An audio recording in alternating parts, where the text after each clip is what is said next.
sud-est de l'Allemagne, non loin de la frontière tchèque, se trouve Dresde. La ville fut longtemps surnommée la Florence sur l'Elbe, un nom qu'elle doit non seulement à l'art sculptural particulièrement développé, mais également aux caractéristiques de la ville qui rappellent celles de Dante.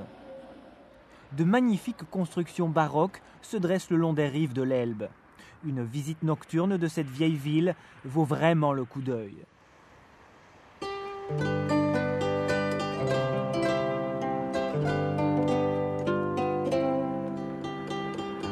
Au cours de la Seconde Guerre mondiale, la ville fut la cible des bombardements alliés.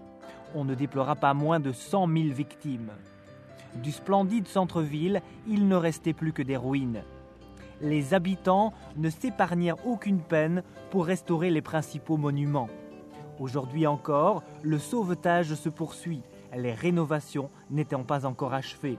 Quoi qu'il en soit, la ville exalte de nouveau sa fierté d'antan.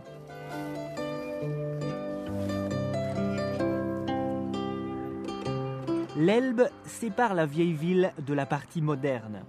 Nous débutons notre visite sur la rive droite, dans la ville moderne. Le shopping, dans ces rues modernes ornées de fleurs et bordées d'arbres, est très agréable. Le marché est dominé par le cavalier d'or, une statue d'Auguste Sterck. Le Zwinger, le palais royal, est un véritable petit bijou joyau du baroque allemand, situé dans le centre historique de la ville.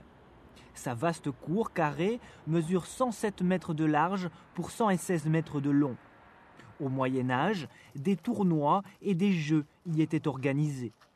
Actuellement, ce sont plutôt les concerts qui ont la cote, surtout durant les mois d'été. Les pavillons et les galeries abritent des musées. Entre le Zwinger et l'Elbe, on trouve la Theaterplatz, où trône la statue équestre du roi Jean. Nous découvrons ici le Semperoper, un opéra datant du XIXe siècle qui emprunte ses formes à la Renaissance italienne et où furent interprétées en première mondiale plusieurs œuvres de Wagner. Sur cette même place, nous attendent la Hofkirche, la plus grande église de Saxe, le Taschenbergpalais et le Schloss, l'ancienne résidence de la cour. Tous les monuments historiques sont concentrés dans le même quartier. Il vous suffit donc de traverser la place du Nouveau Marché pour découvrir la Frauenkirche.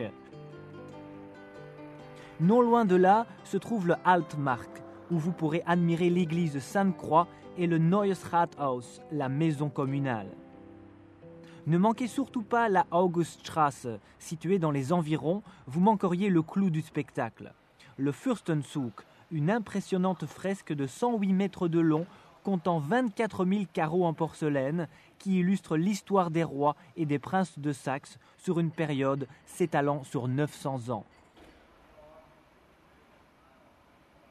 Les vertes berges de l'Elbe invitent à la détente.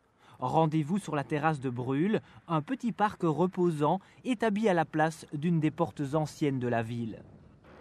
À présent, nous embarquons sur un bateau, histoire de visiter le château de Pillnitz. La forme des toits est inspirée de l'architecture orientale. Le bâtiment est entouré de musées et d'un parc présentant des plantes exotiques. On y découvre également la gondole d'Auguste le Fort. C'est grâce à cette luxueuse embarcation qu'Auguste et ses fidèles serviteurs rejoignirent le château il y a 300 ans.